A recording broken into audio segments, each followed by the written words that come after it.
سلام رفقا، خوش اومدید به اولین قسمت از سری آموزش‌های وردپرس. تو این ویدیو قراره در مورد دوره باهاتون صحبت کنم. قراره قراره چیکار انجام بدیم باهاتون صحبت کنم. خیلی خوشحالم که این ویدیو رو انتخاب کردین، چون دنبال این هستیم که وارد نسل جدید طراحی بشین، ابزار جدید یاد بگیرید و که مثلا بیشتر طراحان استفاده نمی‌کنن یا میتونن و ازش استفاده نمی‌کنن یا اطلاعی در موردش ندارن. قراره تو این دوره چیکار کنیم؟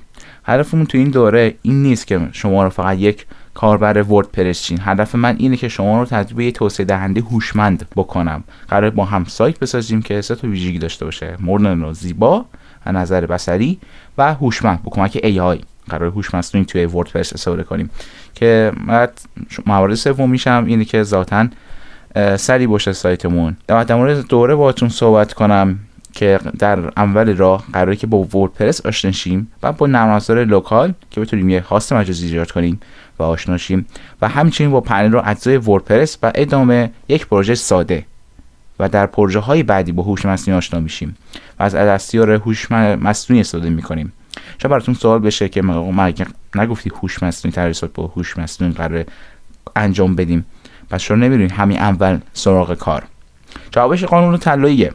وقتی ندونی آجرها چجوری رو هم چیده میشن نمیتونی مهندس ناظر بشی. شاید براتون سوال پیش بیاد که آقا چرا این دوره با هزاران آموزش دیگه چه فرقی داره؟ تفاوت ما در روش ساخته. AI در وردپرس یا همون دستیار شخصی، تو این دوره هوش مصنوعی فقط یه واژه قشنگی نیست، دستیار شخصی مونه. ما یاد میگیم چطور AI کدنویسی کنیم حتی اگر کدنویسی بلد نباشیم. در ادامه دوره که قرار پروژه با هوش مصنوعی پیاده سازی کنیم و یاد بگیریم چجور باهاش پیاده سازی انجام بدیم. بعد چطور تو کمترین زمان چیدمان‌های پیچیده طراحی کنیم و یاد میگیریم در ادامه به جای سخت کار کردن هوشمندانه کار کنیم.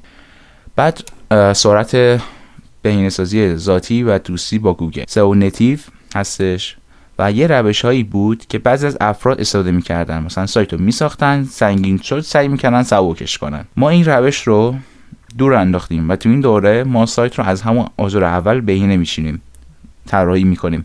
سایتی که طراحی می‌کنیم نیازی نداره بعداً با 10 تا ابزار مختلف بهینه بشه. این سایت بیشترین سرعت لود ممکن خواهد داشت که کارم منتظر نمیذاره. سئو رنگ لعاب دیوار سایتمون نیست، فونداسیون ساختمانمونه. اینجا سئو رو به سایت نمیچسبونیم، بلکه سایت رو به پایه‌های استاندارد گوگل بنا می‌کنیم. از همون آجر اول برای رتبه گرفتن در گوگل بهینه است. بعد دستاورد چیه؟ خب بعد از گذراندن این ساعت‌های آموزشی دقیقاً چه چیزی تو دستتون دارید؟